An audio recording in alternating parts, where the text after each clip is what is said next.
Guys, tignan ninyo ito, new skin na naman ni Daddy Hope. Iba talaga gumawa ng skin graphics ang mga taga HOK Palong-Palo.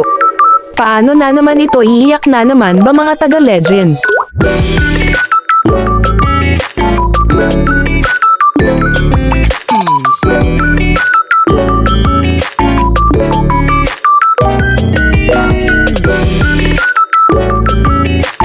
Dito pa lang sa skin limbo ni Milady, sulit na what's more pa sa makukuha mong isa pang skin dito sa gacha. Ang simple lang makakuha nito, need mo lang ng exploration coins at kada open mo sa bawat box is tumataas ang exploration coins na kinakailangan dito. At 5 beses lang ito pwede ma-open, at para ma-open lahat ng ito ay kakailanganin mo ng 312 exploration coins, at ang ibang coins pwede mo makuha sa daily mission.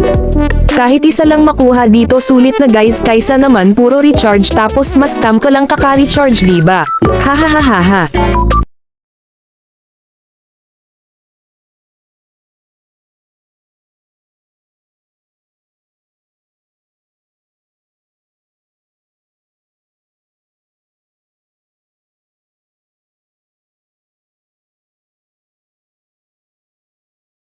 Pero maangas talaga dito is yung may tiyanak galing sa second skill niya, haha, ang lupit. Ano pa hinihintay nyo laro na guys, malay nyo kayo pa mauna makakuha sa akin yan, hahaha.